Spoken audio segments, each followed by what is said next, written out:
श्री शिवाय नमस्तुभ्यं। सास बहू को सुधारने में लगी है। बहू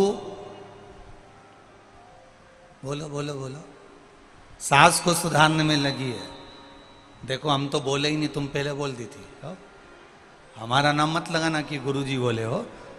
सास बहू को सुधारने में लगी है, बहू सास को सुधारने में लगी है। शिव महापुराण की कथा कहती है, सास सुधारते सुधारते सुधारते सुधारते सुधारते सुधारते सिधर जाती है, पर बहू नहीं सुधर पाती है। उसी तरह बहू सास को सुधारते सुधारते सुधारते सुधारते सुधारते सुधारते बेटमा से इंदौर जाके रहना चालू कर देती है, पर सास नहीं सुधर पाती है।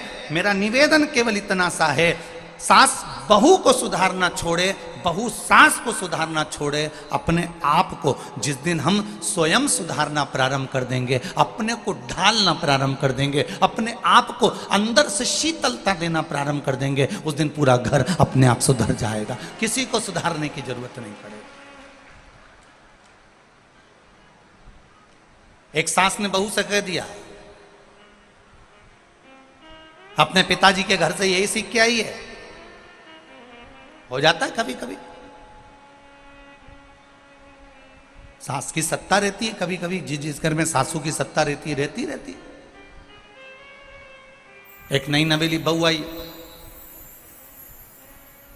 सास ने उसको समझा दिया, बेटा देख मेरे अनुकूल चलना, मेरे अनुसार चलना, मैं जैसे क्यों वैसा करना, मेरे अनुसार चलना, मेरे से ज्यादा मुंह मिलाना मती और मेरे से आड़ा टेढ़ा जाना मती,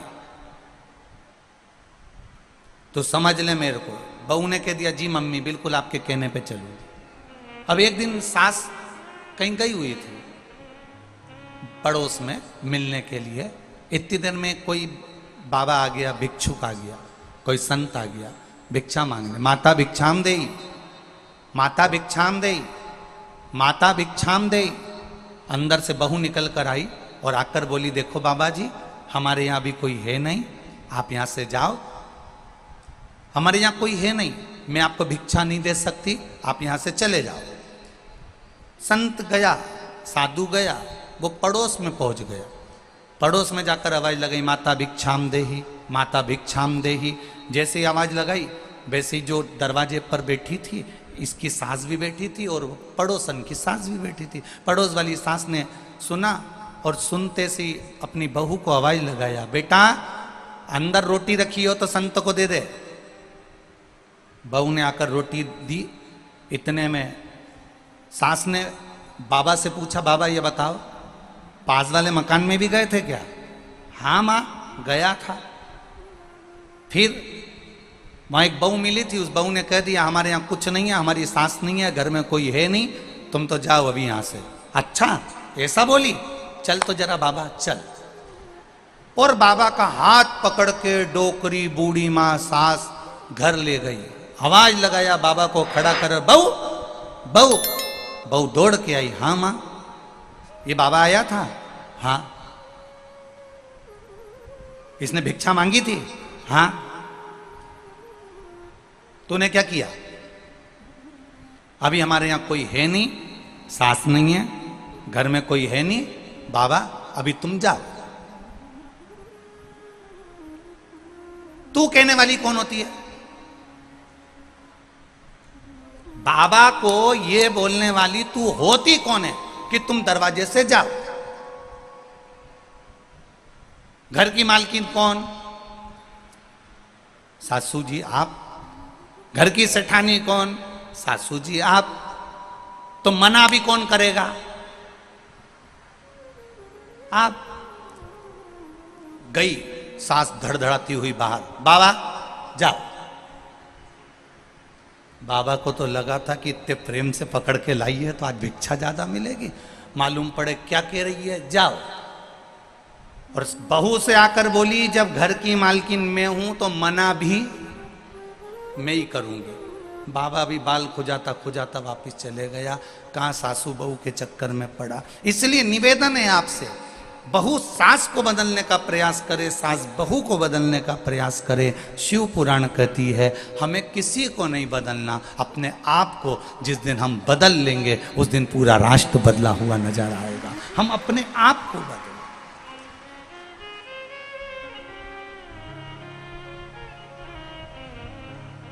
गायत्री परिवार के लोग हमेशा कहते आए हैं हम सुधरेंगे युग सुधरेगा, हम बदलेंगे, बोलो जम के, युग बदलेगा।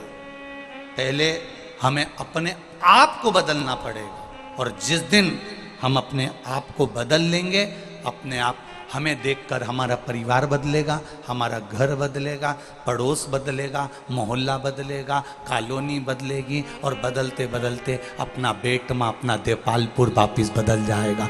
हमें अपने आप को बदलना, स्वयं को बदलना, अपने आप को बदलना, स्वयं को बदलने का प्रयास करें।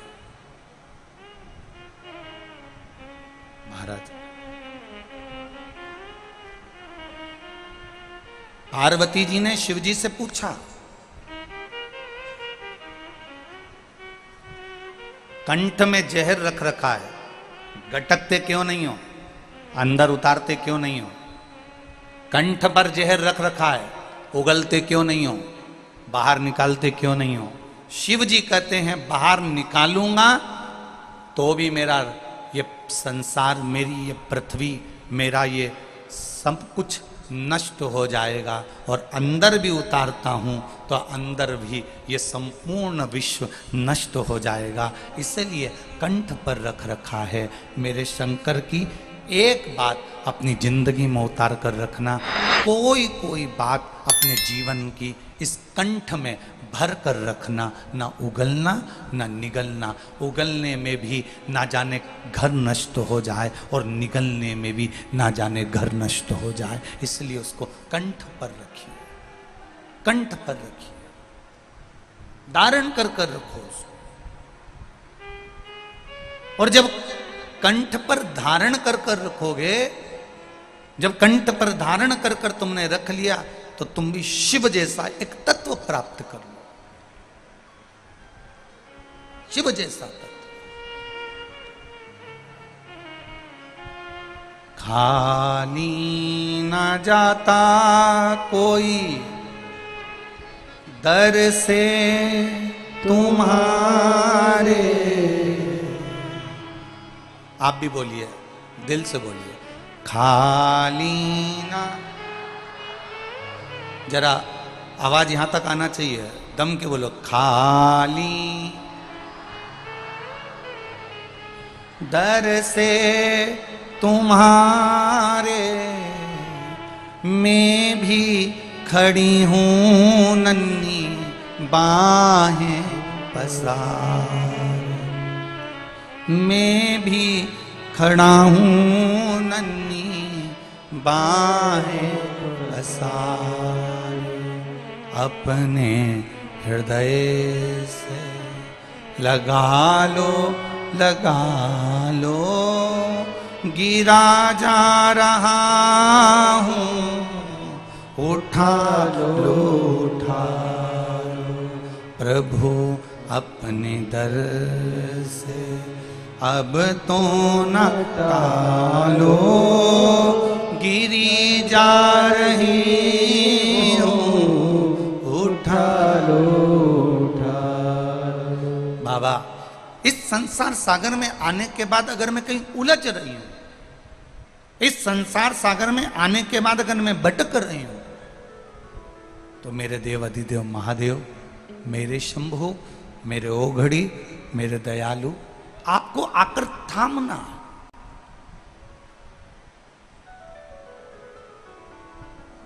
भजन करने वाले को परमात्मा ढूंढ लेता है। कैसे ढूंढता है? अजामिल की कथा श्रीमद् भागवत कथा में आती है। भजन करने वाले को भगवान ढूंढता है। जिसने जिंदगी में एक लोटा जल भी अगर देवाधिदेव महादेव को चढ़ाया है, तो उसको ढूंढते ढूंढते मेरे महादेव उसके दरवाजे तक पहुंच ही जाते हैं। ये निश्चित है। एक पत्र आया है, देखिए उस पत्र में कितना सुंदर भाव व्यक्त किया है उन्होंने।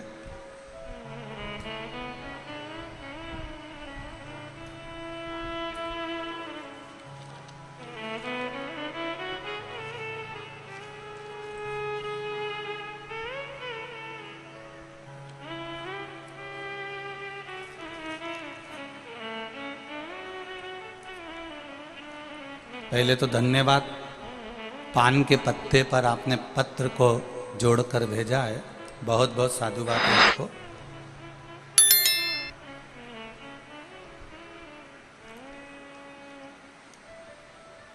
मेरा नाम, मैं बेटमा की निवासी हूँ, बेटमा जिला इंदौर की रहने वाली हूँ। चीनू दुर्गेश कुमरावत हूँ। कहीं बैठी हो तो हाथ हिला सकती हैं।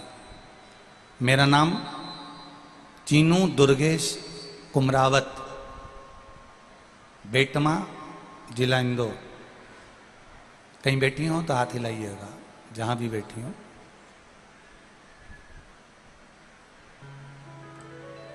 मैं बेटमा की रहने वाली हूं, चीनू दुर्गेश कुमरावत हूं। गुरुजी 2007 में मुझे बेटा हुआ और डॉक्टर ने कहा आपको ब्लड लगेगा, तो मैंने अपने परिचित से, मेरे परिवार वालों ने ब्लड डोनेट करवाया। वो ब्लड दूसरा था, मुझे चढ़ना दूसरा था। बाबा की कृपा देखिए गुरुदेव, वो ब्लड मुझे चढ़ भी गया, मैं ठीक हो भी गई, मेरा बच्चा भी ठीक रहा, मैं आ भी गई। समय बीता, तब कुछ इन्फेक्शन हुआ और शरीर में एक सोराइसिस की बीमारी हो गई। सोराइसिस की बीमारी ऐसी होती है गुरुजी कि पूरे शरीर में से खाल निकलती है, चमड़ी निकलती है। गुरुदेव, इंदौर, रतलाम, आप लोग भी हमारे साथ में पत्र पढ़ सकते हो, आस्था चैनल पर पत्र दिखाया जाता है, आप आराम से उस पत्र को पढ़ सकते हो। इंदौर, रतलाम, नीमच, बरनागर, जाने कितने डॉक्टरों को मैंने दिखा लिया, पर वो बीमारी ठीक नहीं हुई। 2007 से लगातार वो बीमारी बनी रही और शरीर से चमड़ी फुकली निकलती रही और वो चमड़ी खाल निकलती रही। सोराइसिस की बीमारी बढ़ती चली गई। लोग मुझसे नफरत करने लगे क्योंकि शरीर में से चमड़ी गिरती थी तो लोग अच्छा नहीं मानते थे। गुरुदेव, सारे इलाज करवाते करवाते 2007 से इलाज करवाते करवाते 2019 आ गया, 20 आ गया, 21 आ गया और इलाज करवाते करवाते जब थक गए तब किसी ने कहा कि शिव महापुराण की कथा टीवी पर आती है, सियोर वाला महाराज बाजता है, वो एक लोटे जल का कहता है, तू एक काम कर, एक लोटा जल शिव जी को चढ़ा, बेलपत्र चढ़ा। मैंने वो भी करना प्रारंभ करा, तो भी बीमारी में आराम नहीं लगा। सोराइसिस की बीमारी जैसी की जैसी रही।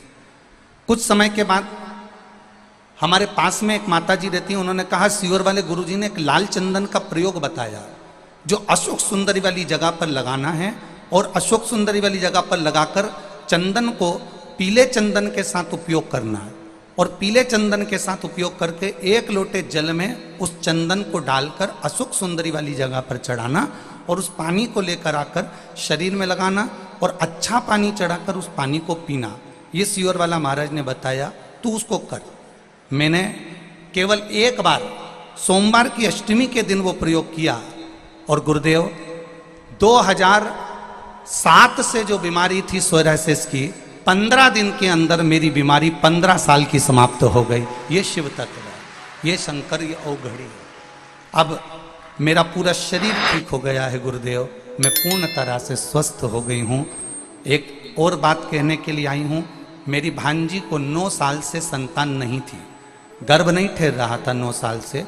उन्होंने सारे डॉक्टरों को दिखा लिया था, तब मैंने अपनी भांजी को कहा कि तू पशुपतिनाथ का व्रत कर। शिवजी का व्रत उसने करना प्रारंभ करा और चौथे सोमवार को ही उसका गर्भ ठेर गया। मैं उसको भी लेकर आई हूं यहां प्रणाम करने के लिए। ये शिव तत्व है, योग घड़ी। शंभु शरणे पड़े मांगू घड़ी रे घड़ी दुख काटो दया करी दर्शन आपो।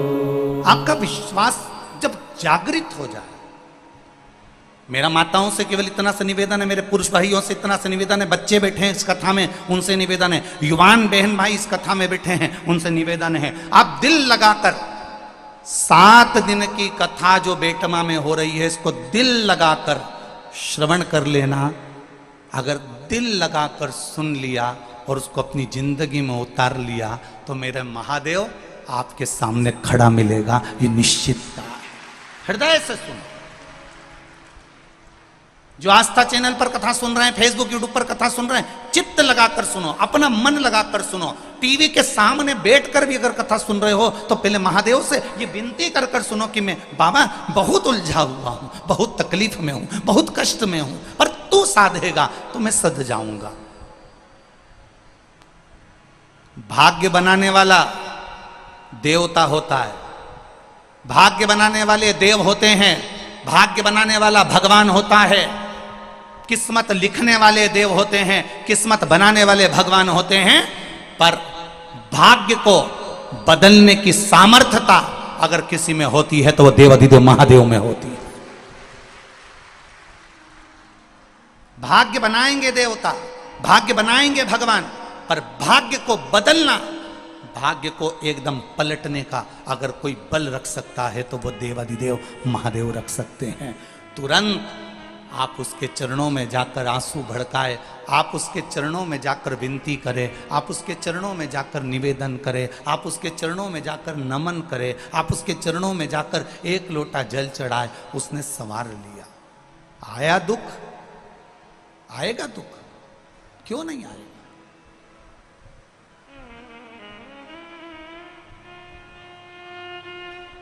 आप उसके चरणों में पहुंचे, उसने संवार लिया।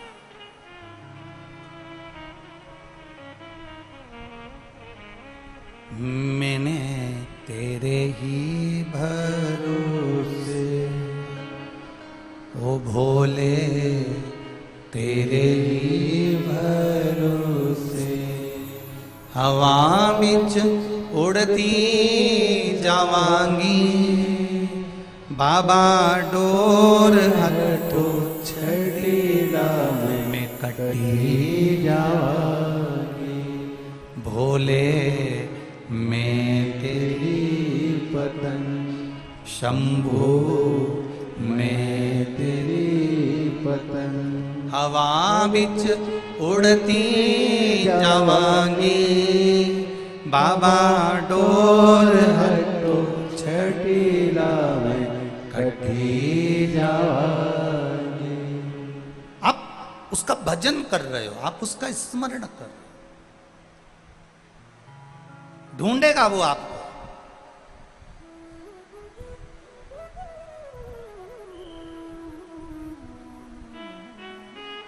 मछली को जल प्रिय होता है, पक्षी को वायु प्रिय होती है और महादेव को एक लोटा जल प्रिय होता है। जिसमें तुम्हारा पैसा नहीं लगता, जिसमें तुम्हारा धन नहीं लगता,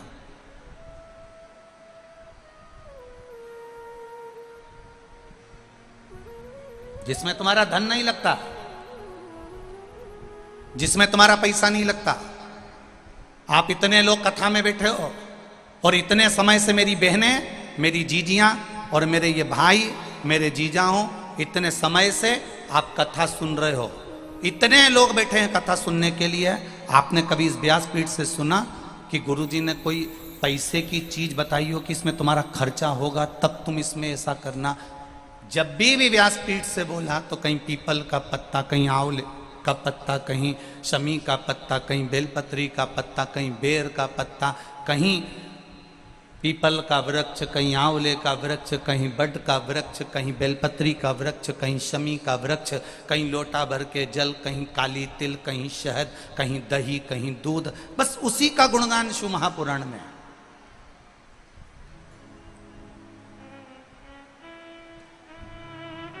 कई लोगों को बड़ा बुरा लगता है,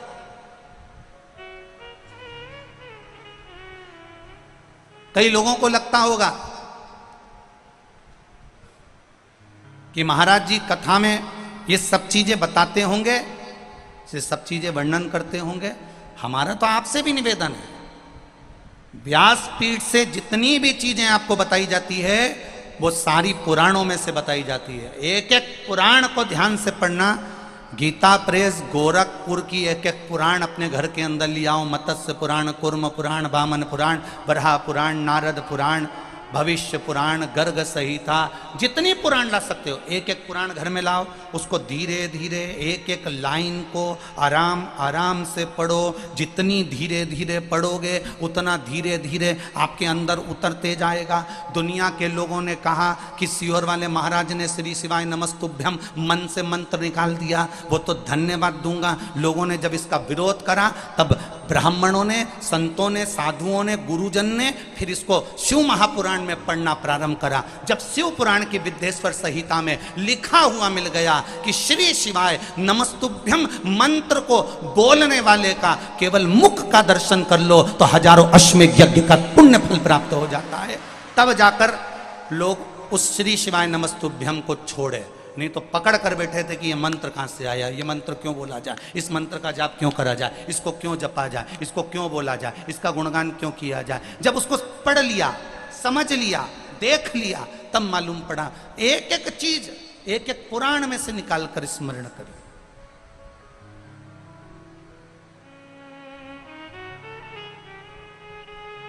पीपल के वृक्ष में 52,000 ब्राह्मणों का वास होता है। ब्रह्म पुराण कह रही है, पढ़ो, निकालो, स्मरण करिए। मछली को जल प्रिय है, पक्षी को वायु प्रिय है और मेरे महादेव को एक लोटा जल प्रिय है। शिव को कुछ नहीं चाहिए तुमसे, शंकर तुमसे कुछ नहीं चाहता, उसको चाहिए ही नहीं।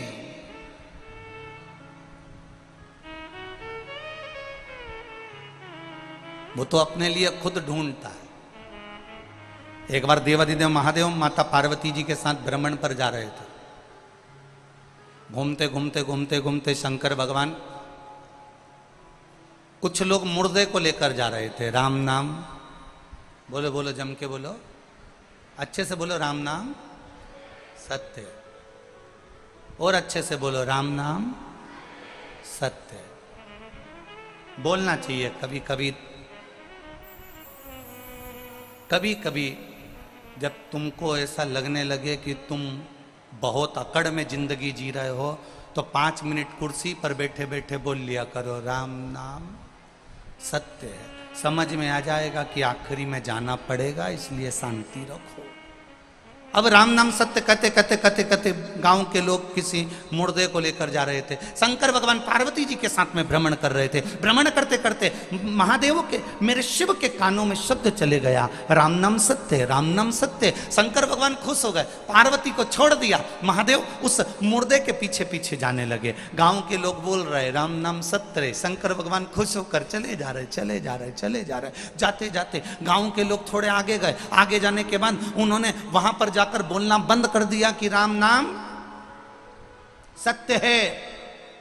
गांव के लोगों ने बोलना बंद कर दिया। महादेव इतनी धुनी में रम गए राम जी की कि एक वृक्ष के नीचे बैठ गए। बैठे, धुनी में रम गए और गांव के लोग आगे जाकर बोलना बंद कर दिए।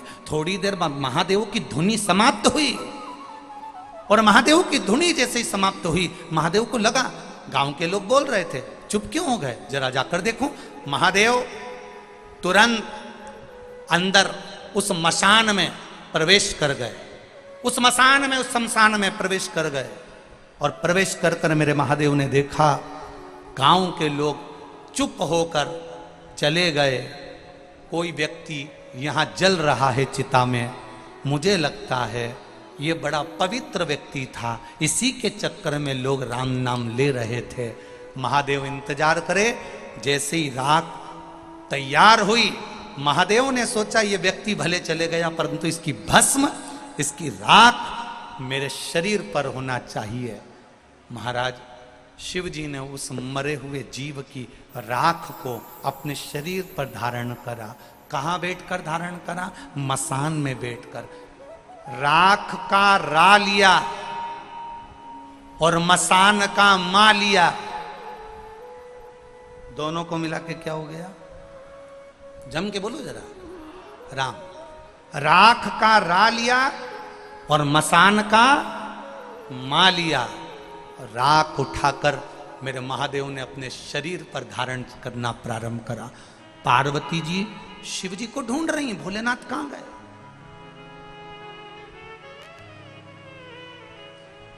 मेरे शंभू, मेरे त्रिकालदर्शी, मेरे कैलाशी, मेरे अविनाशी शिव कहां हैं? ढूंढते ढूंढते माता पार्वती शमशान में पहुंच गई। और शमशान में जाकर माता पार्वती जी ने जो देवाधिदेव महादेव को देखा, आज तो मेरे बाबा राख लपेट कर बैठे हो। शंकर जी से पूछा, ये राख क्यों लपेटी? शंकर भगवान बोलते हैं ये राख नहीं है, इसके पीछे चलने वालों ने राम राम कहा था तो इसकी राख में भी राम समाया था, उस राम को मैंने तन पर लगाया था। ये राख नहीं, ये मेरा राम है जिसको मैंने तन पर लपेट कर बैठा है, तन पर रमाया है। बखान क्या करूं मैं ढेर का, चपटी भगोत में है खजाना कुबेर का। बखान क्या करूं मैं राखों के ढेर का, चपटी भभूत में खजाना कुबेर का। हे गंगधार मुक्तिवार ओमकार तू, भोले ओमकार तू। आयो शरण तिहारी शंभु तार तार तू। तुम्हारे शरीर पर शमशान की राख लग जाती है तो घर पर आकर नहाते हो, और मेरे भोलेनाथ पर शमशान की राख चढ़ जाती है तो पैकेट में बंद होकर लाखों की बिक जाती है। ये महादेव है। उसके शरीर से लगा वो अमृत हो गया। शिवलिंग से राख लगी वो भस्म बन गई, शिवजी से राख लगी वो कुबेर का खजाना बन गई। जब एक राख भगवान शंकर के शिवलिंग को स्पर्श करती है, छूती है, तो वो करोड़ों की हो जाती है। और आप जब महादेव का स्पर्श करते हो तो संसार में आपकी भी कीमत बढ़ जाती है, आपकी भी कीमत।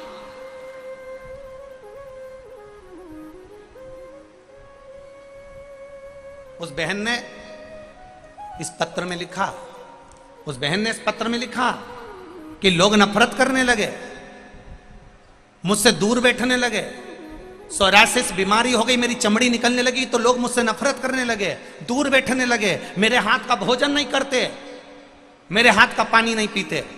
मेरी बीमारी अर्थात दुनिया के लोगों ने तुमको टूटे हुए कांच का टुकड़ा समझकर फेंक दिया, पर वही कांच का टुकड़ा जब महादेव के मंदिर में गया और शंकर भगवान पर एक लोटा जल चढ़ाया तो वही कांच का टुकड़ा वापिस हीरा हो गया। ये शिव है। वो कांच का टुकड़ा दुनिया के लोगों ने उठाकर फेंक दिया, ये कांच का टुकड़ा है, इसको बीमारी हो गई, रोग हो गया, दूर हट गए, कांच का टुकड़ा समझने लगे। टूटा हुआ कांच का टुकड़ा, जो टूटा हुआ कांच के टुकड़ों को भी फेंक देते हैं, वो टूटा हुआ कांच का टुकड़ा भी अगर महादेव के चरणों में पहुंच जाता है, जो दुनिया में ठोकर खाया, दुनिया में धुतकारा गया हो, दुनिया ने उसको लात मारकर भगा दिया हो, वो महादेव के चरणों में गया है। और गए नरसिंह मेहता, जिनकी भाभी ने गाली दी, जिनके भाई ने गाली दी, जिनकी भाभी ताने मारकर निकाल दी, वो नरसिंह मेहता रात को रोते रोते अपनी बेटी नानी बाई को लेकर अगर कहीं गए, अपनी धर्म पत्नी माड़ी गौरी को लेकर कहीं गए तो शंकर जी के मंदिर में गए। नरसिंह मेहता रात भर शंकर भगवान के शिवलिंग को गले लगाकर रोते रहे, रोते रहे, रोते रहे, रात भर रोए। मेरा महादेव सुबेरे प्रसन्न हो गया।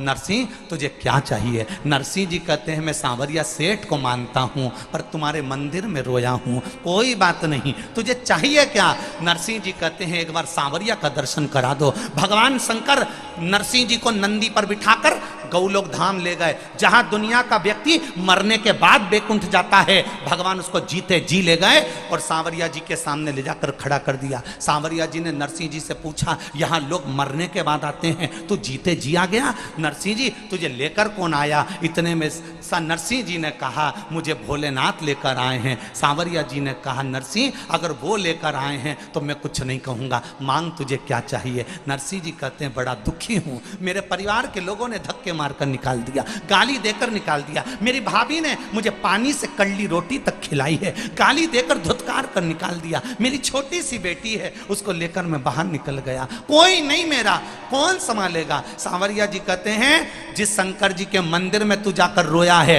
वो महादेव हल्का नहीं है, उसने तुझे सांवरिया से मिला दिया। जा नरसिंह, दुनिया के लोग तुझे भले धुतकारे, शंकर ने गले लगाया इसलिए मैं तुझे गले लगाता हूं, मैं तुझे राख केदार दे देता हूं, जब जब गाएगा तेरा सांवरिया दौड़ कर आएगा। और नरसिंह जी गाते थे, सांवरिया सेठ आता था। सांवरिया सेठ ने पूछा नरसिंह कभी तूने मुझसे पूछा नहीं कि मैं दौड़ कर क्यों आता हूं? क्योंकि मैं दौड़कर तेरे लिए नहीं, महादेव के भक्त के लिए आता हूं। जब महादेव का भक्त मुझे बुलाता है मैं दौड़ कर चले आता हूं। ये कोई साधारण है? साधारण? एक पत्र और देखिए,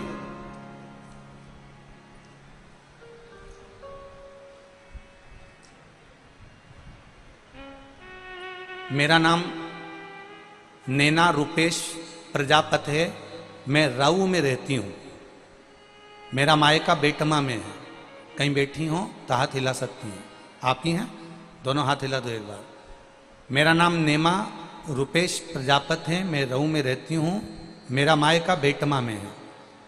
मेरे पिताजी का नाम महेश पटलावदिया है। मैं शिव की महिमा का बखान करना चाहती हूँ गुरुदेव, मैं बेटमा की बेटी हूँ। मेरे पेट में दर्द था, जांच कराने पर पता चला कि मेरे पेट में पथरी है और बच्चेदानी में गठान थी। बहुत इलाज करवाया पर ना पथरी समाप्त हुई ना बच्चेदानी की गठान समाप्त हुई। डॉक्टर ने कह दिया ये गठान दूसरी भी हो सकती है। हम डर गए।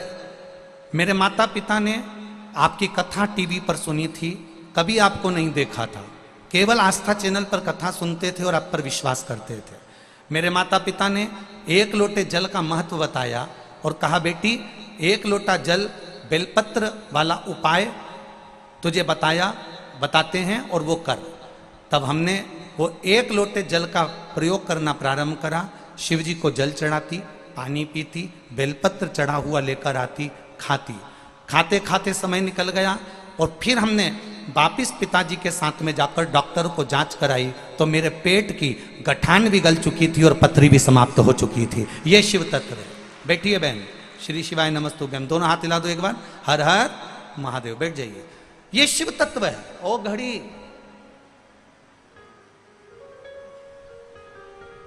उसकी भक्ति, उसका भजन, उसकी श्रद्धा, उसका विश्वास, उसकी दृढ़ता आपको हार नहीं दे सकती। करो भजन उसका, करो स्मरण उसका।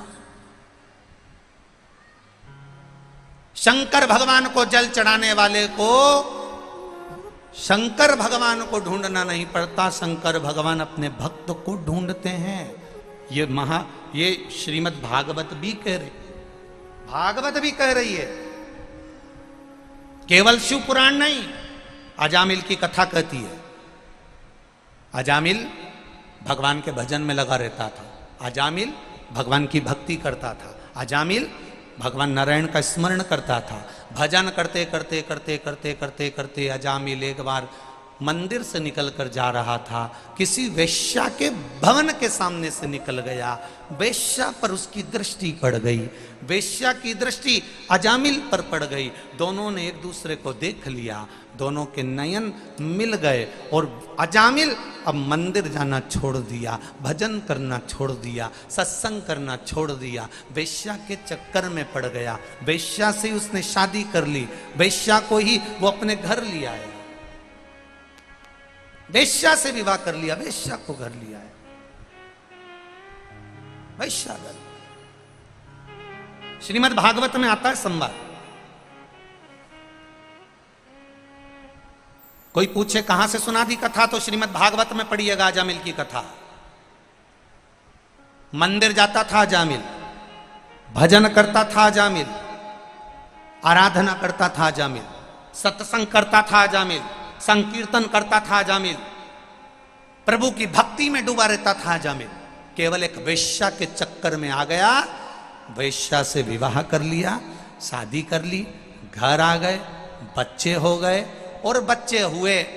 अजामिल की धर्म पत्नी उस वेश्या के गर्भ से आखिरी संतान होने वाली है, आखिरी संतान।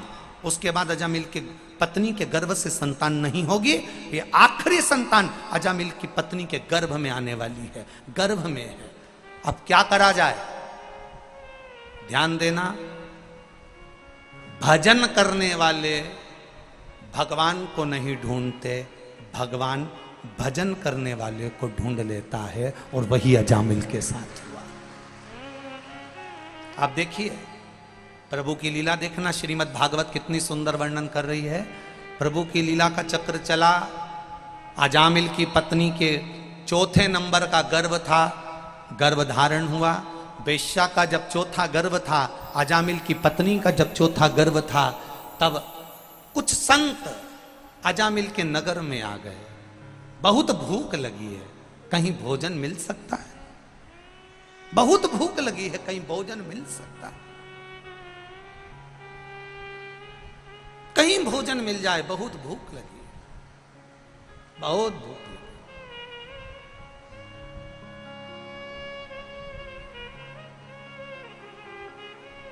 बहुत भूख लग रही है, कहीं भोजन मिल सकता है।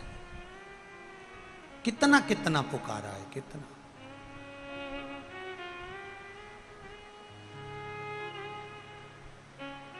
एक जगह पर संत गए, भैया भूख लग रही है, हम 8-10 संत हैं, भोजन मिलेगा? हाँ मिल जाएगा। आप ब्राह्मण हो, कोई संत हो, कोई गुरु हो, कोई साधक हो, कोई उपासक हो? नहीं नहीं नहीं नहीं, हम ब्राह्मण नहीं है। क्या आपके गांव में कोई ब्राह्मण का घर है? आपके गांव में कोई ब्राह्मण का घर है? तब गांव के लोग हंसकर बोले, हमारे गांव में एक ही ब्राह्मण का घर है, वो है अजामिल का। पर अजामिल तो ब्राह्मण है, पर उसकी धर्म पत्नी वेश्या है। जिस वेश्या से उसने शादी कर ली है, तो इतने में संतों ने कह दिया, उस वेश्या ने ब्राह्मण से शादी करी, तो वो वेश्या नहीं रही, वो ब्राह्मणी हो गई है। इसलिए हम उसके घर में जाकर हम भोजन पाएंगे। और सारे संत उस ब्राह्मण के घर चले गए, आवाज लगाई, अजामिल अजामिल अजामिल अजामिल। अजामिल दौड़कर बाहर आया, भगवान क्या बात है, आज इतने सारे संत मेरे यहां आए, क्या बात है, बोलिए क्या दूं मैं आपको? अजामिल बहुत भूख लगी है। अजामिल ने कहा, मैं ब्राह्मण जरूर हूं, परंतु मेरी धर्म पत्नी वेश्या है। संतों ने कहा, ब्राह्मण से शादी कर कर ब्राह्मणी हो गई, कोई बात नहीं, उससे कहो भोजन बनाएगी और हम खाएंगे। अजामिल ने कहा, मैं भोजन तो बनवा दूंगा और भोजन खिलवा भी दूंगा, मना नहीं है, पर देने के लिए दक्षिणा नहीं है मेरे पास में। नहीं तो संत जब भोजन करने के बाद उठकर जाते हैं तो कहते हैं कि लाओ जरा दक्षिणा दो। अब तुम कहो कि दक्षिणा दो, तो मैं कहां से देने वाला हूं, मेरे पास में दक्षिणा नहीं।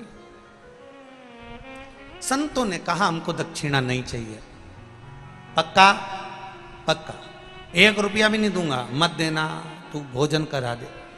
अजामिल ने अंदर जाकर अपनी धर्म पत्नी से कहा, सुनो, संत आए हैं, भोजन बनाओ। अजामिल की पत्नी ने भोजन बनाया, भोजन कराया। कराने के बाद ब्राह्मण जैसे ही भोजन करके उठे, उठते से ही अजामिल से बोले, अजामिल अब दक्षिणा दो। अजामिल ने कहा, मैंने आपको कहा था कि मैं दक्षिणा नहीं दूंगा, मेरे पास देने के लिए नहीं है, मैं आपको दक्षिणा नहीं दे सकता। अजामिल, दक्षिणा तो देना पड़ेगा, मेरे पास में 1 रुपया भी नहीं है। संतों, मैं तुम्हारे चरण पड़ता हूं, मेरे पास दक्षिणा देने के लिए नहीं। संतों ने कहा, अजामिल हमें धन की दक्षिणा नहीं चाहिए, अजामिल हम तो केवल तुमसे एक वचन मांगना चाहते हैं। कौन सा वचन? अजामिल बस इतना कर देना, वचन दो कि तुम्हारी धर्म पत्नी के गर्भ से जो संतान होगी उसका नाम तुम नारायण रख दोगे, बस इतनी सी दक्षिणा दे दो, बस बहुत। अब देखो, भगवान के भजन करने वाले को भगवान टॉर्च लेके भी ढूंढ लेता है। अजामिल के पास संत भेज दिए, संतों ने दक्षिणा में नारायण नाम मांग लिया। अजामिल ने विचार करा, बेटे का नाम कुछ भी रखूंगा, नारायण धर दूंगा। बेटे का नाम नारायण रख दिया, नारायण रखा। बच्चा बड़ा हुआ, ले नारायण रोटी खा, ले नारायण पानी पी, ले नारायण सो जा, नारायण इधर आ, नारायण इधर आ, नारायण नारायण नारायण नारायण नारायण नारायण कहता रिया। आखिरी में यमदूत बंदी बनाने आ गए, तब इसने अपने छोरे को बुलाया, नारायण जल्दी आ। अब वो नारायण तो नहीं आया, पर वो नारायण तुरंत आकर खड़ा हो गया। ये शिव तत्व है। वो नहीं आया, वो आकर खड़ा। और अंत समय प्रभु आना पड़ेगा, वचन दिया तो निभाना पड़ेगा। आए ना आए प्रभु कुटुंब कबीरा, अंत समय प्रभु आना पड़ेगा। अब वो नारायण नहीं आया, पर वो नारायण आ गया। अर्थात भगवान ने, अजामिल गलत रास्ते पर चला गया था, अजामिल गलत मार्ग पर चला गया था, अजामिल वेश्या के संग पड़ गया था, तो भी भगवान ने मन में सोचा, इसने बचपन में मेरा भजन करा, इसने जवानी में मेरा भजन करा, अब बिगड़ गया, कोई बात नहीं, फिर पकड़कर अपनी ओर ले जाता हूं। और भगवान ने संतों को भेजकर अजामिल के बेटे का नाम नारायण रखकर उसको वापिस बैकुंठ पहुंचा दिया। ऐसा होता है भगवान, जिसने एक बार बचपन में, जवानी में, अधेड़ी में, बुढ़ापे में जिसने देवादिदेव महादेव को जल चढ़ाया है, शिवालय तक गया है, शंकर के मंदिर तक गया है, शिव महापुराण तक गया है, बाद में भले उसने जाना छोड़ दिया, पर मेरे महादेव ने उसका दरवाजा नहीं छोड़ा, उसके दरवाजे जाता रहा है। मेरा महादेव उसके द्वार तक आता रहा है, वो भले छोड़ दिया।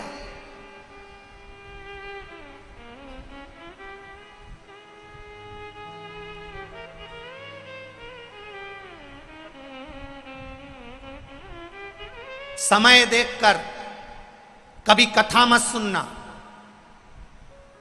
समय देखकर कभी मंदिर मत जाना, समय देखकर कभी भजन मत करना। मैं 9 बजे भजन करती हूं तो 9 बजे करूंगी, मैं 2 बजे भजन करती हूं तो 2 बजे करूंगी, मैं सवेरे 8 बजे मंदिर जाती हूं तो 8 बजे। ना ना, समय देखकर मंदिर नहीं, समय देखकर भजन नहीं, समय देखकर सत्संग नहीं, क्योंकि मृत्यु का भी कोई समय नहीं होता, तो भगवान के भजन का भी कोई समय नहीं होता। मौत का कोई समय नहीं है, मृत्यु का कोई समय नहीं है। कब अटैक आ गया चले गए, कब शुगर बढ़ गई चले गए, कब बीपी बढ़ गया चले गए, कब घबराहट हुई चले गए। जीवन का किसका ठिकाना? मृत्यु तुरंत आती है, गया, कौन ने देखा? कौन? कभी कभी मोबाइल पर कोई कोई मृत्यु की कहानी बड़ी विचित्र आती है। एक व्यक्ति नाच रहा है, नाचते नाचते गिर जाता, कोई बैंक में पैसा गिन रहा है और गिनते गिनते ही गिर जाता है, कोई मार्केट में सब्जी खरीद रहा है, खरीदते खरीदते ही गिर जाता है। ये जीवन मृत्यु सत्य है, आए कभी भी आ सकता, कहीं पर भी कोई निश्चितता नहीं है। कई लोग कहते हैं हम तो बद्रीनाथ नहीं जाए भैया, बहुत ठंड पड़े दादा, गाड़ी भी सही नहीं चले दादा, खूब खाई, खूब कीचड़, खूब रोड खराब, मर गए तो सारा गांव का लोग गया, ये डर के मारे नहीं गई। और मालूम पड़े बाथरूम में नहा के बाहर आ रही थी, पैर पोछनी पे पांव फिसला, ने नीचे भड़ी की, ने यहां लगी, ने गई, और वो 10 गए थे, आराम से आ गए। मृत्यु कहीं पर भी आ सकती है। राजा परीक्षित को कांच के महल में बंद कर कर रख दिया था कि तक्षक नाग नहीं आएगा, अनार के रस के गिलास में पेंदी में चिपक कर चले गया, मृत्यु आई।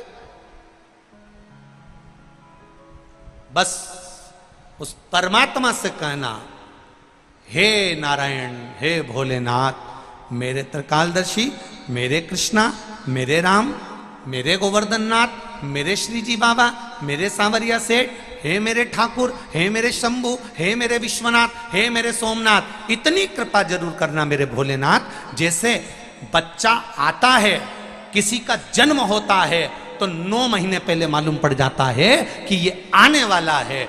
आपसे निवेदन भोलेनाथ, आने की सूचना जैसे 9 महीने पहले दे देते हो, जाने की सूचना 9 मिनट पहले भी दे दोगे तो मैं राम कह लूंगा। बस इतनी कृपा कर देना।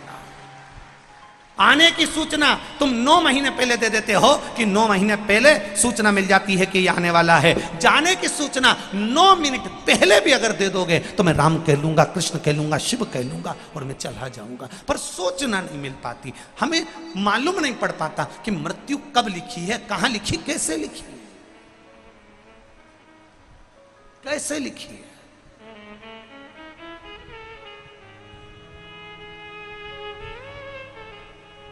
भजन करने वाले को भगवान को नहीं ढूंढना है। मेरी माताओं, मेरे भाई, आप शंकर जी के मंदिर जाते रहो, शिव मंदिर में जाते रहो, लोटा भर के जल चढ़ाते रहो, शिव की आराधना करते रहो, शिव तत्व को जानते रहो। दुनिया के लोग भले ताने देंगे, ये चल दी सियोर वाला महाराज की चेली, जबरदस्ती में चक्कर में पड़ी है वह सियोर वाला महाराज के। खूब लोग ताना देंगे, गाली देंगे, अपशब्द कहेंगे। मीराबाई को नहीं छोड़ा, नामदेव जी को नहीं छोड़ा, तुका राम जी के नहीं छोड़ा, रामकृष्ण परमहंस के नहीं छोड़ा, चैतन्य महाप्रभु को नहीं छोड़ा, श्रीमद वल्लभाचार्य जी को नहीं छोड़ा, रामानुजाचार्य जी को नहीं छोड़ा, निम्बाकरचार्य जी को नहीं छोड़ा। दुनिया के जितने संत साधु सन्यासी तपस्वी साधक उपासक प्रहलाद, ध्रुव, कर्मा, मीरा जैसे हुए, उनको दुनिया के लोगों ने ताने देने से नहीं छोड़ा। तो बेटमा वाली, तुम्हें कोई छोड़ेगा? कौन छोड़ेगा? करो। जो जितना ज्यादा ताना दे तुम उतनी जोरदार खजूर की चोटी बनाओ।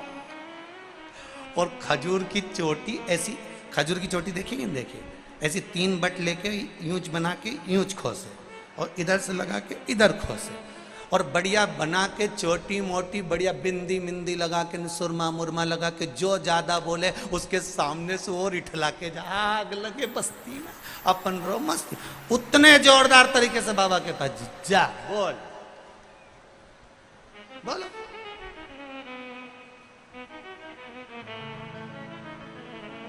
अब सौंप दिया इस जीवन का सब भार तुम्हारे हाथों में, हे हार तुम्हारे हाथों में,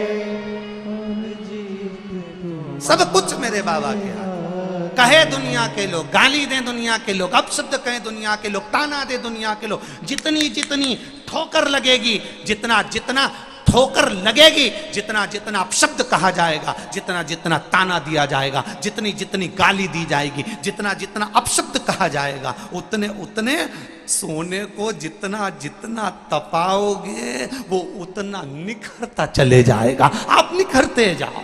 वो तपाए, वो गालियां दे, वो अपशब्द कहे।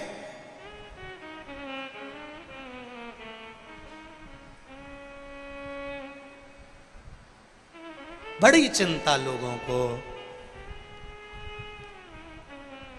खुशी मनाना चाहिए। पूरे भारत के लोगों को, पूरे विश्व के लोगों को खुशी मनाना चाहिए। जिन शंकर जी के मंदिर में कोई नहीं जाता था, जिन शंकर जी के मंदिर के ताले नहीं खुलते थे, सुबेरे पंडित जी जाकर अकेले आरती करते थे, बंद कर कर शाम को आरती करने जाते थे, जिन मंदिर में कोई जाता नहीं था, आज उन शिवालय में दिन रात भीड़ बड़ी पड़ी हुई है। इसकी खुशी सनातन धर्म को होना चाहिए। इसकी प्रसन्नता पूरे सनातन धर्म को होना चाहिए। विद्वान ब्राह्मणों को प्रसन्नता मनाना चाहिए। ढोलक और मंजीरे बजाना चाहिए कि इन मंदिरों में कोई नहीं जाता था, उन मंदिर में आज जल चढ़ाने वाले आ रहे हैं, उस मंदिर में आज शिवालय में दर्शन करने वाले आ रहे हैं। मंदिर में केवल मूर्ति रहती है, उस मंदिर में रौनक नहीं रहती। जिस मंदिर में मूर्ति के साथ में भक्त आते जाते रहे, उस मंदिर में चमक बढ़ती चली जाती है। मंदिर में धन से मूलता मत रखो कि मंदिर में 10 रुपए चढ़ेगा कि 5 रुपए चढ़ेगा कि कोई चढ़ा रिया कि नहीं चढ़ा रिया। भले 1 रुपया मंदिर में ना चढ़ाए, पर मंदिर में भक्त जरूर आए। अगर मंदिर में भक्त आएगा और भगवान उसकी झोली भर जाएगा तो वो मंदिर में भी 4 चांद लगा जाएगा। पहले आन दो, मंदिर के अंदर प्रवेश करने दो। मंदिर के अंदर प्रवेश तो करे पहले वो, मंदिर के अंदर आए तो पहले वो।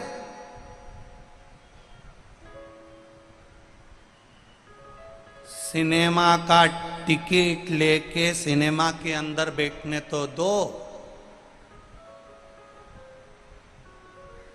जान दो पहले। बैठेगा, पहुंचेगा, देखेगा, फिर ही तो जाएगा। जान दो पहले, बैठने दो, शिव मंदिर में आने दो, शंकर के द्वार आने दो, शिव की चौखट पर आने दो।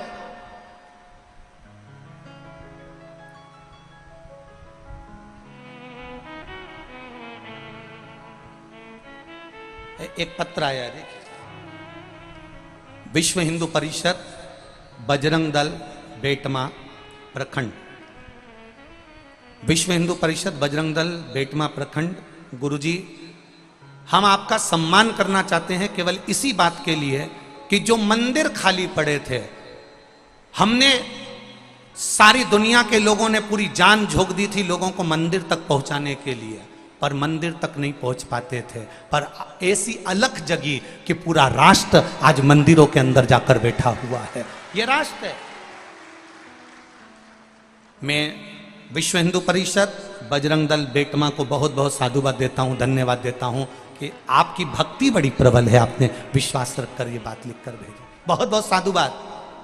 पूरे विश्व हिंदू परिषद बजरंग दल को बहुत बहुत साधुवाद। एक विश्वास, आपकी जागरूकता, पहुंचो शिव के मंदिर तक।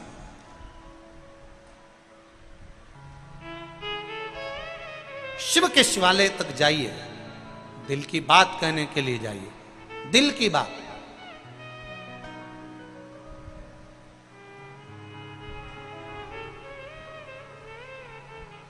खाली ना जाता कोई, बोलो आप भी बोलो, दर से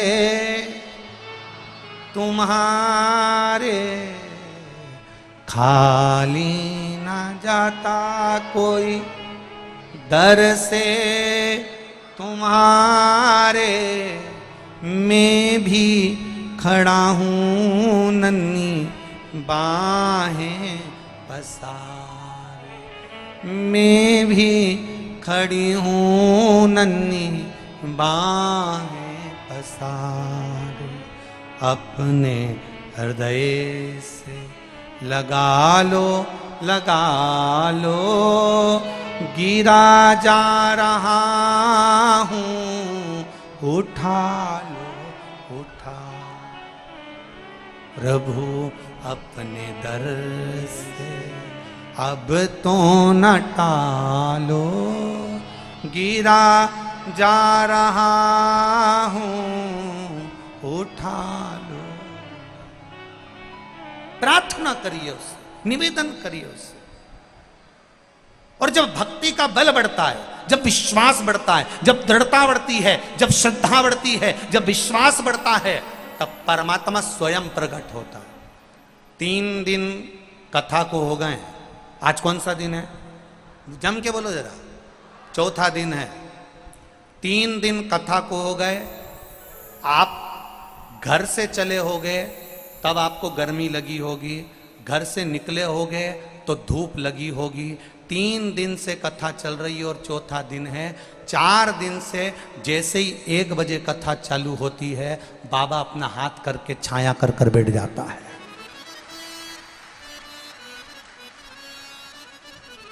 आप 4 दिन से देख रहे होगे।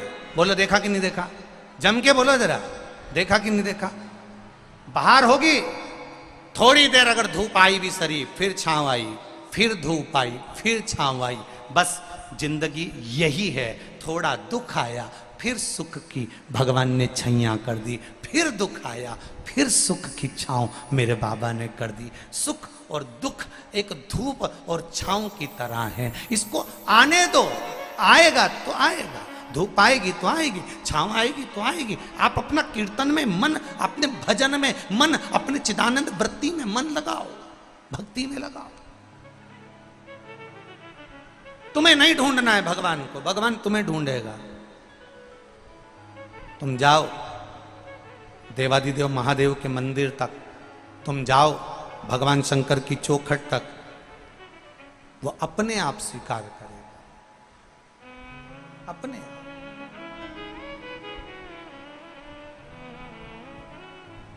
प्रभु हम भी शरणागत हैं, स्वीकार करो तो जान। उसके चरणों में पहुंच जाओ, उसके चरणों में जाकर निवेदन करते, उसकी भक्ति, उसका भजन, उसका स्मरण, उसका कीर्तन सुख देने वाला होगा, आनंद देने वाला स्वयं।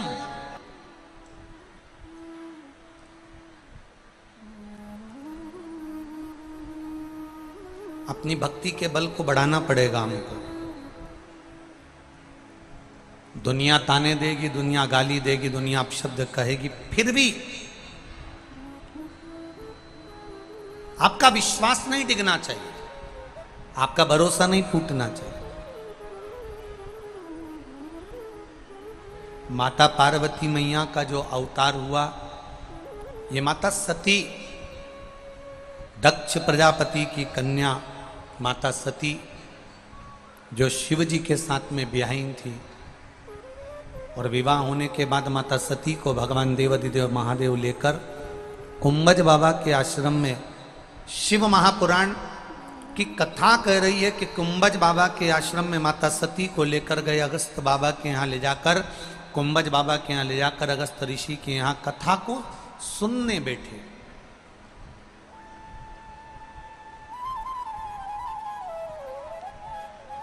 कथा श्रवण करने के लिए विराजमान हुआ, पर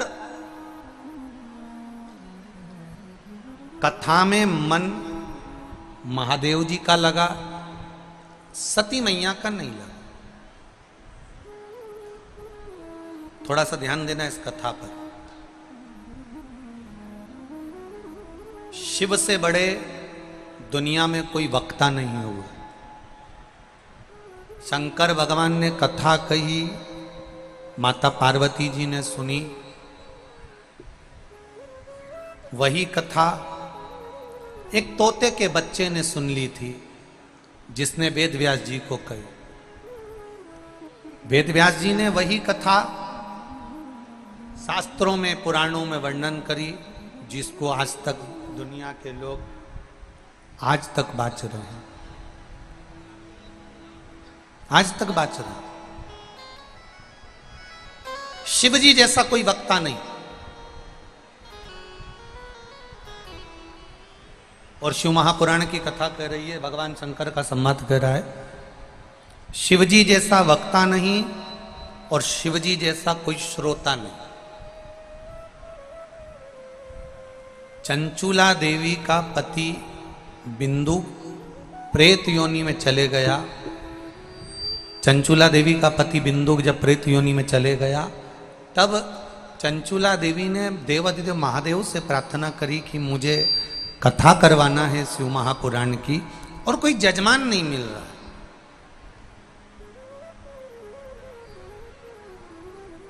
इस कथा का कोई जजमान नहीं है।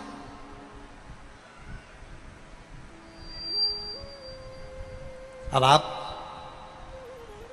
स्वयं जजमान बनकर कथा सुने।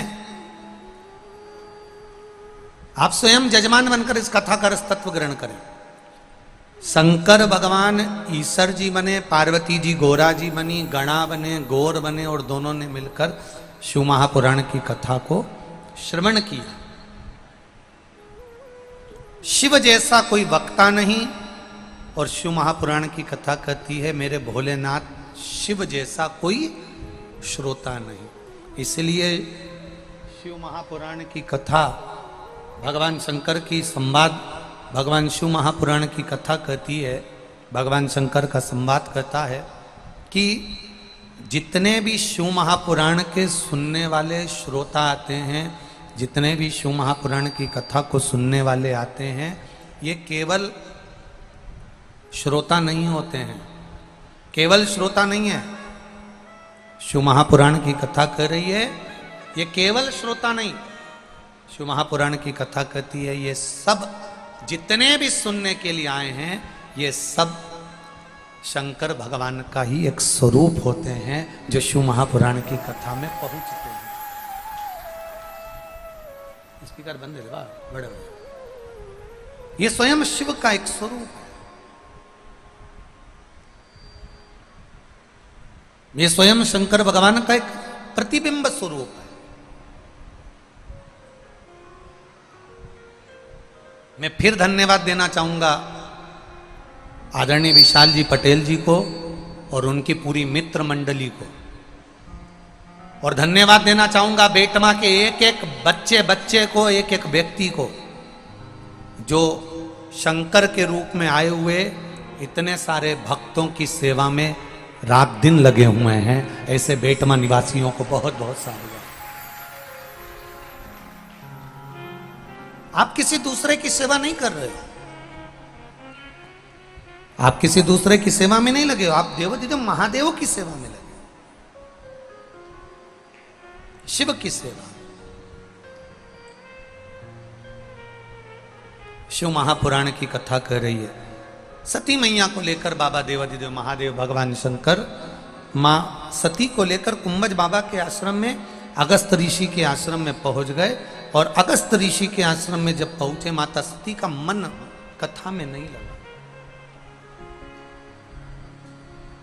माता सती का मन नहीं लगा कथा में, शिवजी का मन लग गया। कई लोग ऐसे आते हैं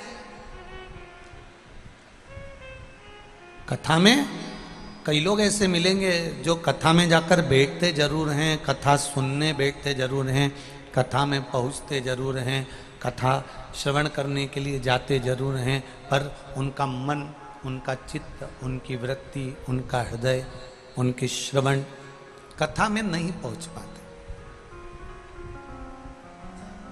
पहुंच जरूर गए,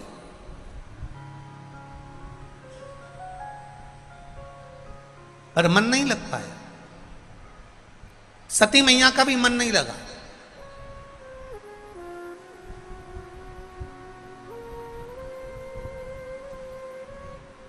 कथा शिव महापुराण की कथा कहती है, शिव जो कामना लेकर बैठता है, जो मन में सोचता है, देवाधिदेव महादेव वो उसका पूरा करते हैं। जिस कामना से बैठा, सती मैया काम बैठी हैं शिव पुराण सुनने के लिए, सती मैया बैठी हैं कुंभज बाबा के पास कथा सुनने के लिए, पर सती का मन नहीं लगा। सती ने क्या मन में सोचा?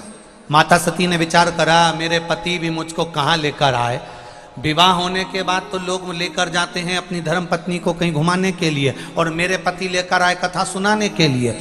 इससे तो अच्छा है मेरा ये शरीर जलकर भस्म हो जाए तो अच्छा। सती मैया ने जो सोचा, शंकर भगवान कुंभज ऋषि के चेहरे को देखकर पहचान गए। कुंभज बाबा से शिव जी ने पूछ लिया, आप मुस्कुरा क्यों रहे हो? कुंभज बाबा ने कहा, सती कथा सुनते सुनते अपने मन में कुछ मांग रही है। शिव जी ने पूछा, कथा सुनते सुनते अगर कुछ मांगा जाए तो पूरा होता है? होता है, बिल्कुल होता है। तो सती ने जो मांगा वो होगा?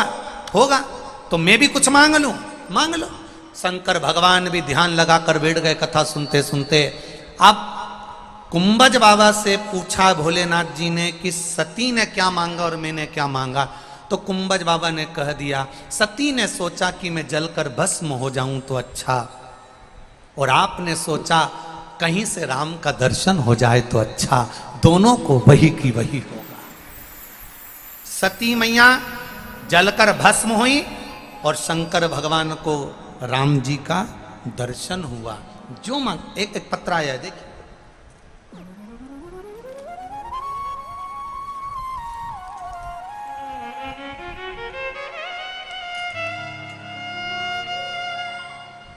मैं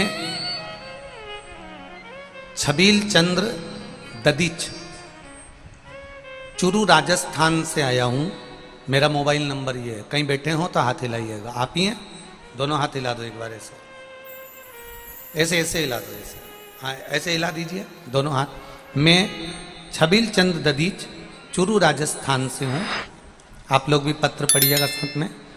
गुरुजी, शिव महिमा का मैं क्या बखान करूं? आस्था चैनल पर एलईडीओ पर पत्र पढ़ना चाहिए आप लोगों की। पढ़ते हो ना सब लोग? दिखाते हैं ना चैनल वाले, तो पढ़ा करो। गुरुजी, शिवजी की महिमा का क्या मैं बखान करूं? मेरे सारे रास्ते बंद हो गए थे। मैं बहुत दुखी हो चुका था, और यह सोचकर कि अब जो करेगा मेरा भोलेनाथ करेगा। मेरा सहारा सिर्फ मेरा भतीजा था। मेरे को लड़का नहीं है, केवल भतीजा है। इसलिए मैंने भोले बाबा को प्रार्थना करते हुए कहा कि मैं जब तक लगातार तेरी शिव पुराण की कथा सुनूंगा, जब तक कि मेरे भतीजे की नौकरी नहीं लग जाती। गुरुजी, संतान नहीं है, केवल भतीजा है, और उसकी भी कोई गवर्नमेंट जॉब नहीं है। यही आस लेकर मैं कथा में आकर बैठ जाता हूँ, कथा सुनता हूँ। जब तक मेरे भतीजे की नौकरी नहीं लग जाती तब तक मैं कथा नहीं छोड़ूंगा, हर कथा में जाऊंगा। और गुरुदेव, मैं व्यासपीठ के सामने बैठकर कथा सुनता हूँ, हर कथा में पहुंच जाता हूँ। इस कथा में सुनते सुनते 3 कथाओं का क्रम हुआ, और आज ही सुबेरे शिव पोथी को नमन कर रहा था और फोन आया कि मेरे भतीजे का BSF में नौकरी लग गई। मैं बाबा को प्रणाम करता हूँ गुरुदेव। श्री शिवाय नमस्तुभ्यम। एक बार दोनों हाथ हिला दो। हर हर महादेव। चूरू राजस्थान से मैं छबील चंद ददीच। बैठिए ददी जी। श्री शिवाय नमस्तुभ्यम। जो जिस कामना से आता है, जो जिस आस से आता है, जो जिस विश्वास से आता है, बाबा उसकी सुनता है। यह कथा पूरी हो जाएगी।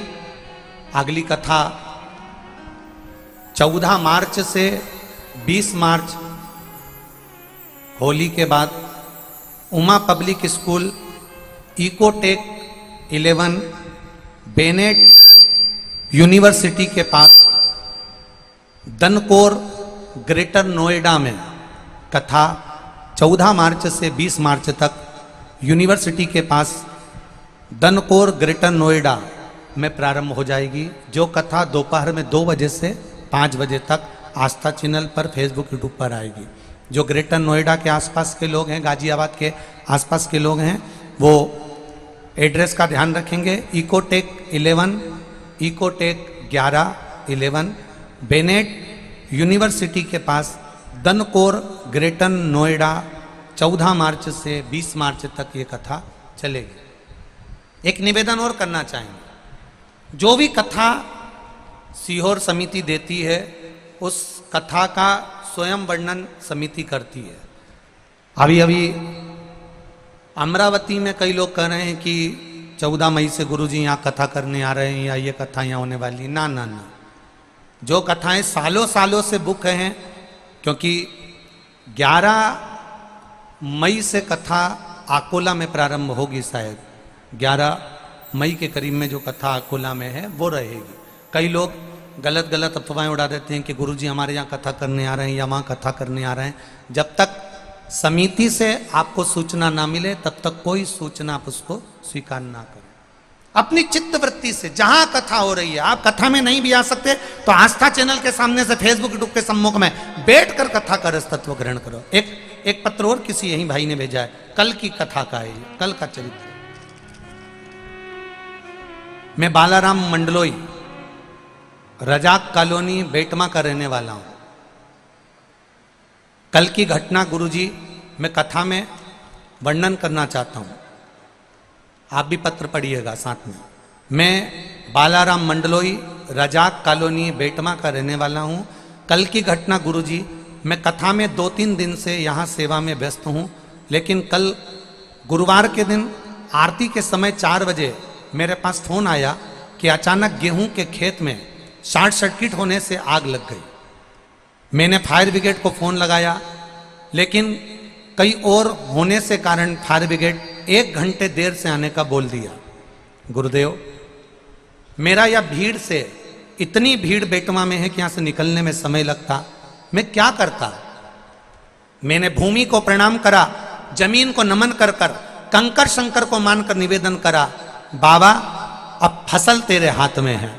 बस इतना कहना था। गांव के 4 लोगों ने इतनी भयंकर आग को खजूर की झाड़ी से बुझाना चालू करा। हवा इतनी तेज चल रही थी कि आग फैलना चालू हुई, पर जैसे ही मैंने यहां नमन करा, नमन करते से हवा चलना बंद हो गई और 5 मिनट के अंदर आग पूरी बुझ गई। मैं बाबा को नमन करता हूं, फसल का फोटो भी लगा रहा हूं। यह शिव तत्व है।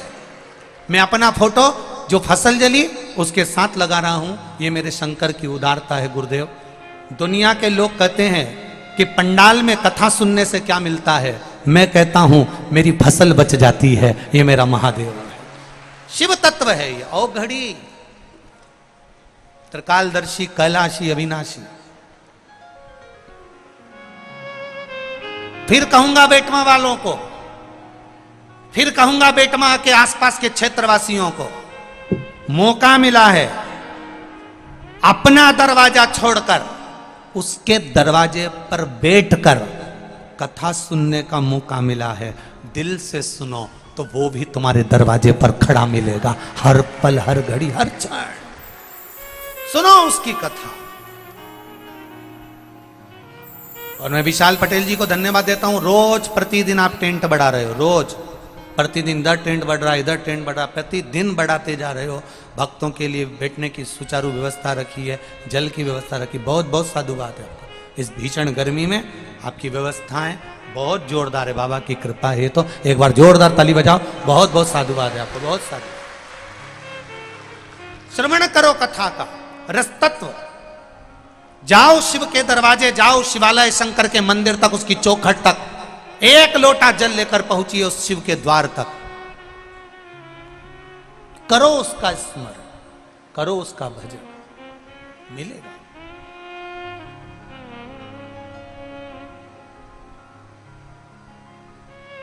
महाराज,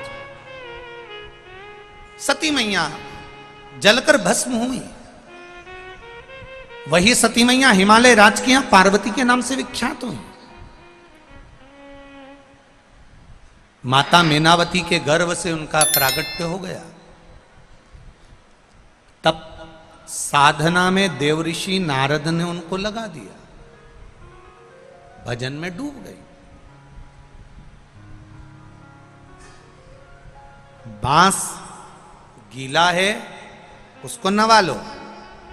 बांस सूख जाएगा, नवाओगे टूट जाएगा। जब तक बच्चे छोटे हैं तब तक उनको मंदिर जाने की आदत डाल दो। बच्चे बड़े हो जाएंगे, तुम कहोगी जा मंदिर चले जा, 1 लोटा जल चढ़ाया, नी जाऊं। जा मंदिर चले जा, 1 लोटा जल चढ़ाया, नी जाऊं।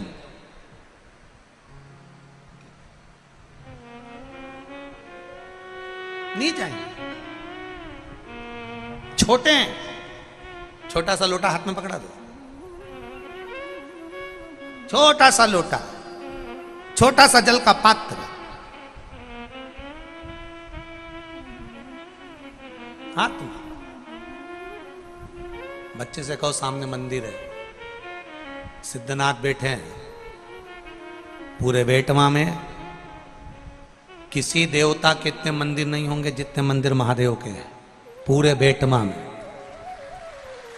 हर जगह जगह पर शंकर जी हैं, हर जगह जगह पर भोलेनाथ बैठा है, हर जगह पूरे बेटे सिद्धनाथ बैठा, कहीं ओघड़ी, कहीं चंपेश्वर, कहीं कुंदेश्वर, कहीं पिपलेश्वर, कहीं बटकेश्वर, कहीं ना कहीं बैठा। करो भजन। देखा, चित्त वृत्ति में आ गया ये बात। हिमालय राज के यहां मीनावती के गर्भ से माता पार्वती का प्रागट्य हो गया। मां पार्वती का जब प्रागट्य हुआ, माता मीनावती के गर्भ से मां पार्वती जब जन्म ले ली, देवऋषि नारद ने आकर उनका गुणगान कर दिया, उनका ग्रह देवऋषि नारद ने बता दिया। देवऋषि नारद ने कहा इनका जो पति होगा वो भस्मधारी होगा, जटाजूट बांधने वाला, मृग चर्म पहनने वाला, नागों की माला लपेटने वाला, नग्न वेशधारी होगा। सुनकर मैनावती को अच्छा नहीं लगा, मैनावती की आंख में जल भर गया। मेरी बेटी का भाग्य ऐसा है, मेरी बेटी की किस्मत ऐसी है, भाग्य से मैं अपनी बेटी का विवाह ही नहीं करूंगा,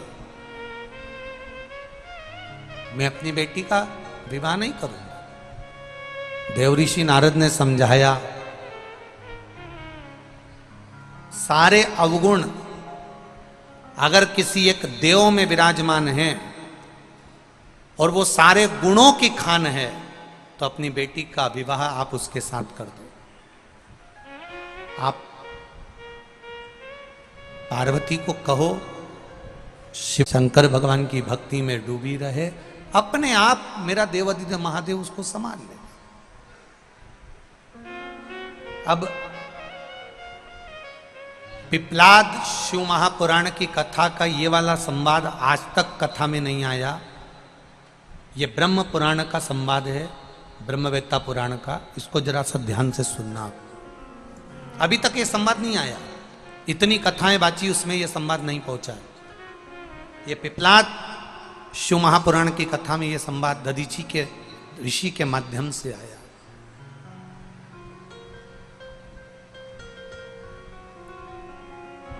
स्वयं माता पार्वती तप में लीन हो गई, साधना में लीन हो गई। इधर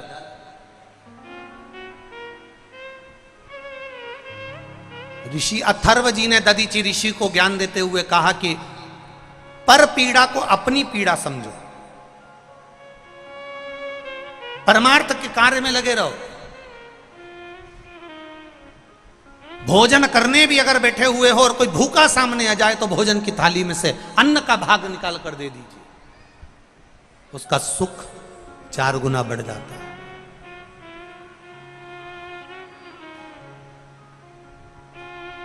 महाराज ऋषि अथर्व ने जब दधीची ऋषि से अपने दिल की बात कहना प्रारंभ करी, तो दधीची ऋषि ने एक प्रश्न अपने पिता के सामने रख दिया।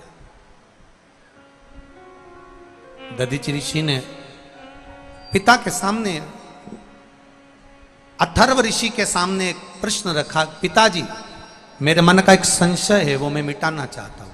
क्या संशय है तुम्हारे मन का? केवल संशय इतना सा है पिताजी, क्या हम जब किसी पर दया करते हैं, किसी पर करुणा करते हैं, किसी की सहायता करते हैं, तो दुनिया के लोग कहते हैं कि दया ही दुख का कारण होती है। कई लोग कह देते हैं कि किसी का हमने साथ दिया और उसी ने धोखा दे दिया, किसी को हमने आगे बढ़ाया, उसी ने टांग खींच कर पीछे कर दिया। हमने किसी को थोड़ा सा साथ दिया, उसने हमारी ही बुराई करना प्रारंभ कर दी। हमने किसी का साथ दिया, उसने हमको धोखा दे दिया। तो दुनिया के लोग कहते हैं, दधीचि ऋषि अपने पिता अथर्व ऋषि से कह रहे हैं कि दया क्या दुख का कारण होती है? अथर्व ऋषि ने कहा ये दुनिया ने बना रखा है कि दया दुख का कारण होती है। ऐसा नहीं होता।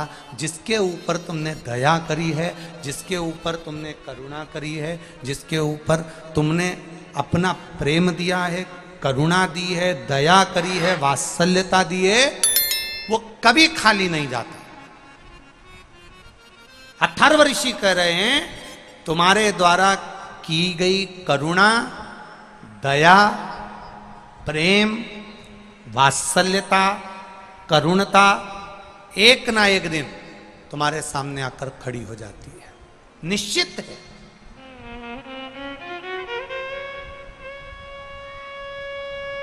अब दो संवाद हैं इसमें, दो संवाद।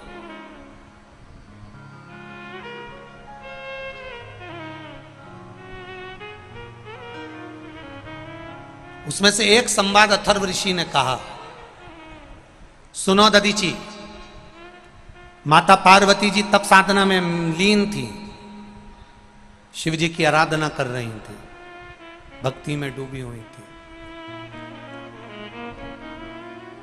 और बालू मिट्टी के बनाए भोलेनाथ, चढ़ाऊं लोटा जल भर के। पार्वती जी शिव की आराधना में लगी। अरे पहला वर तुम देना भोले, मेरे मांग सिंदूर। पार्वती जी शिव आराधना में लगी हैं कि पहला वर तुम देना भोले, मेरे मांग सिंदूर। मेरे हाथों की चूड़ियां मर तुम कर देना भोले। बालू मिट्टी के बनाए भोलेनाथ, चढ़ाऊं लोटा जल भर के। शिव से प्रार्थना। पार्वती मैया शंकर भगवान की आराधना में लगी रही, आराधना में लग रही हजारों वर्ष तक। अथर्व ऋषि कह रहे हैं पार्वती जी ने तप साधना करी, हजारों वर्ष तक तप साधना कर कर कर जब पार्वती मैया तब साधना पूर्ण कर चुकी, तब देवादिदेव महादेव का उनको दर्शन हुआ। अब सुनिएगा जरा बेटमा वालों, जरा ध्यान लगाकर पिपलाश्यु महापुराण का इस संवाद। शिव जी मिल गए माता पार्वती, शंकर भगवान ने पार्वती जी को वर्ण कर लिया, पार्वती जी ने शिव जी को वर्ण कर लिया। शंकर भगवान प्राप्त हो गए पार्वती जी की तप साधना से। पार्वती मैया आज प्रसन्न होकर आराम से एक शिला पर बैठी हुई है, शिला पर बैठी, बेलपत्री की माला बना रही हैं, मंदार के फूल उसमें लगा रही हैं। बेलपत्री की माला में सुई का प्रयोग नहीं होता, तुलसी की माला में सुई का प्रयोग नहीं होता। जरा ध्यान देना, शमी के पत्ते की माला में सुई का प्रयोग नहीं होता, बहुत ध्यान दीजिएगा।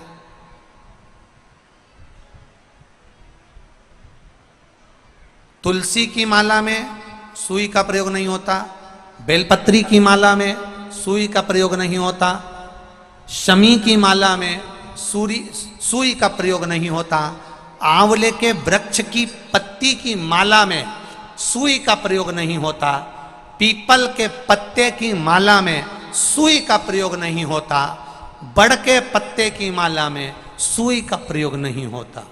थोड़ा ध्यान रखना इस बात के लिए, इसमें सुई नहीं लगना चाहिए, इसमें सुई का प्रयोग नहीं होता। अब 3 चीजें हमारे यहाँ सनातन धर्म में बड़ी विचित्र बताई है, उसका स्मरण होना चाहिए। नारी जब मांग में सिंदूर भरे उस समय दर्पण के सामने केवल नारी हो, कोई दूसरा नारी को मांग में सिंदूर भरता हुआ ना देखे। जब नारी गले में मंगलसूत्र धारण कर रही हो या 16 श्रृंगार जब नारी धारण कर रही हो, उस समय पर कोई ना देखे। नारी का जो श्रृंगार है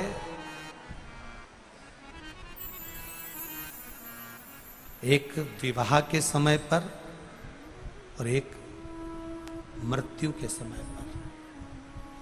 सौभाग्यवती नारी का श्रृंगार 2 जगह पर भले सर्व रूप में देखा जा सकता है, क्योंकि बाराती सब बैठे रहते हैं और दूल्हा मांग भरता है, बाराती सब बैठे रहते हैं और दूल्हा मंगलसूत्र पहनाता है, सब लोग बैठे रहते हैं और पाँव में बिछुड़ी दबाई जाती है, सब बैठे हुए हैं, मांग का सिंदूर भरा रहा। और एक अखंड सौभाग्यवती नारी जब जाती है तब सबके सामने सब खड़े हैं और पति अपनी पत्नी को मांग में सिंदूर भरकर आखिरी में भेज देता है, भेजता है। ये 2, पर इसके बीच में जो स्त्री का जीवन है, इसके बीच में जो नारी का जीवन है, एक बहू, मैं निवेदन करना चाहूंगा आज की बेटियों को, भले तुम पढ़ लो, लिख लो, डॉक्टर बन जाओ, इंजीनियर बन जाओ, कलेक्टर बन जाओ, एसपी बन जाओ, तुम्हारी मर्जी पड़े तुम मिनिस्टर बन जाओ, मना नहीं, पर हमारे सनातन धर्म की संस्कृति से दूर मत हटना। मुख में हिंदी, माथे पर बिंदी, ये मेरे भारत की सनातन धर्म की निशानी आपके भीतर होना चाहिए। एक विवाह, एक मृत्यु और उसके बीच का जो समय होता है, उसमें नारी जब भी अपने मांग में सिंदूर भरती है, अपना 16 श्रृंगार करती है, तब नारी को अकेले में अपने कमरे में, अपने भवन में श्रृंगार करना चाहिए। यहां तक शास्त्र कहता है कि छत पर खड़े होकर भी बाल नहीं बांधना चाहिए। एक बीठिका ने बाल बाए थे खड़े होकर छत पर, और तोते का बच्चा उड़ते हुए आया था और बकासी आने पर मुख में प्रवेश कर कर गर्भ में बैठ गया था। वो कथा भी हमारे यहाँ है। प्यारे भक्तों, आज की श्री शिव महापुराण कथा बठिंडा पंजाब में चल रही है, जिसका प्रसारण हमारे पूज्य श्री पंडित प्रदीप जी मिश्रा द्वारा किया जा रहा है। अगर आपको आज की कथा पसंद आई तो वीडियो को एक दिल से लाइक जरूर करें और कमेंट बॉक्स में हर हर महादेव अवश्य लिखें। प्यारे भक्तों, तो मिलते हैं एक और नई कथा के साथ, तब तक के लिए हर हर महादेव। प्यारे भक्तों, और भी कथा का रसतत्व ग्रहण करने के लिए हमारे चैनल को सब्सक्राइब जरूर करें और वीडियो को एक दिल से लाइक जरूर करें। तो भक्तों, मिलते हैं एक और नई कथा के साथ, तब तक के लिए हर हर महादेव।